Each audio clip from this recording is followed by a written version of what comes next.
U.S. Congress to adopt Defense Act with significant maritime provision.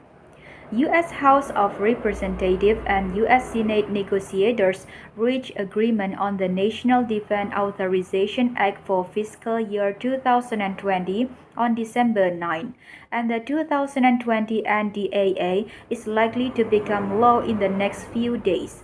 The 2020 NDAA contained a number of significant changes to existing law affecting the maritime industry, including changes relating to the Maritime Security Program and new related programs, the offshore wind industry, the worldwide fishing industry, and the mission of the U.S. Maritime Administration. Maritime Security Program and related programs. The 2020 NDAA would reauthorize the existing Maritime Security Program as originally proposed by the House in July 2019. MSP is a program of 60 privately owned U.S. flag commercial vessels with a high degree of military utility which are required to trade in U.S. foreign commerce. MSP has been in existence since 1996 and started as a 47-vessel program. As of April 2019, 34 container vessels, 18 roll-on or roll-off vessels, 6 heavy lift vessels, and 2 tank vessels were enrolled in MSP. Each vessel currently receives an annual stipend of $5 million paid in monthly installments in return for making the vessel available to the U.S. government in national emergencies. U.S. citizenship requirements apply to vessel owners and operators, although enrolled vessels can be constructed outside the U.S.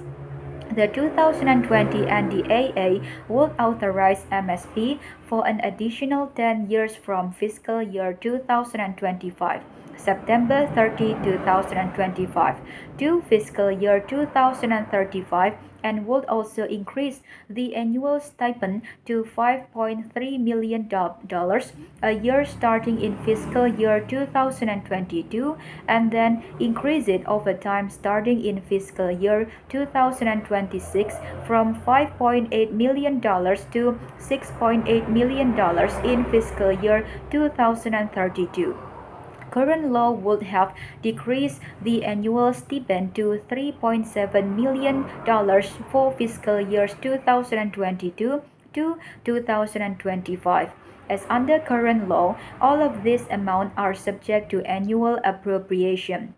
The 2020 NDAA would also authorize an MSP-like program for 2 submarine cable installation and repair vessels called the Cable Security Fleet.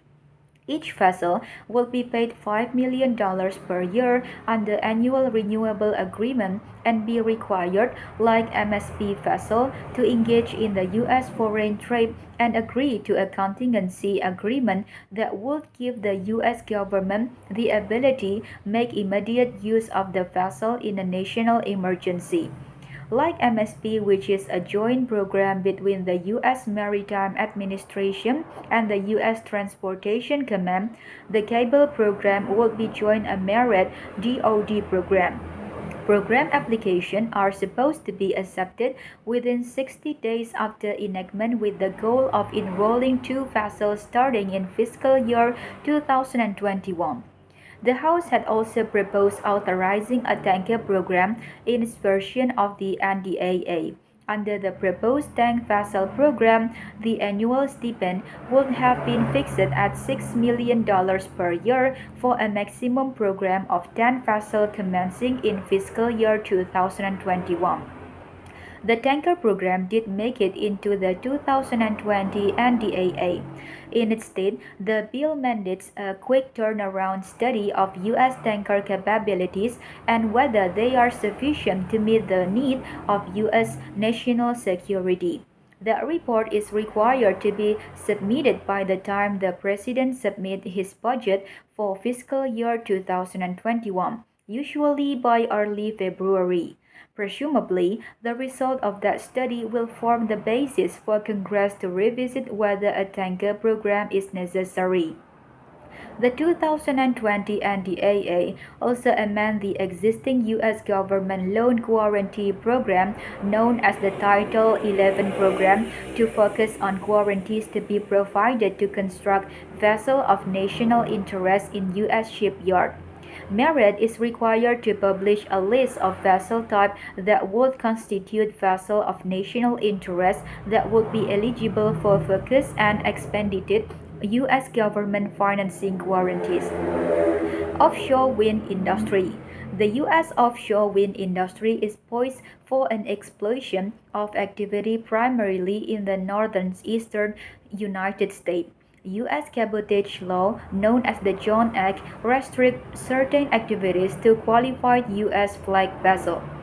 Those restrictions, in combination with the fact that offshore wind has already developed in Europe but is relatively undeveloped in the United States, mean there may be a shortage of qualified Jones Act vessels for certain aspects of offshore wind farm construction and maintenance. Congress is moving to at least make the issue more transparent by requiring the Government Accountability Office or GAO to provide a report within 6 months of enactment of the 2020 NDAA on the need for U.S. flag vessels to install, operate, and maintain emerging offshore energy infrastructure, including offshore wind energy.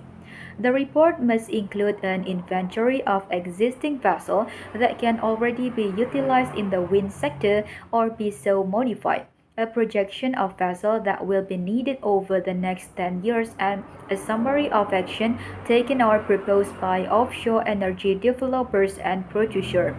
The United States domestic shipbuilding industry and United States coastwise qualified operators to ensure sufficient vessel capacity in compliance with United States coastwise laws.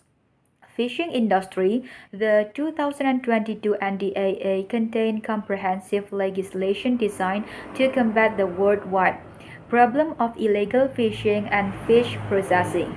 The legislation is entitled the Maritime Security and Fisheries Enforcement Act for Maritime Safe Act. This fishing legislation was originally sponsored by Sen. Roger Wicker of Mississippi and Sen. Chris Coons of Delaware. The Maritime Safe Act contained a range of provisions designed to curtail the global trade in seafood and seafood products derived from illegal fishing by seeking to bring together the resources of the whole of the U.S. federal government and the resources of other nations to combat illegal fishing. Thank you.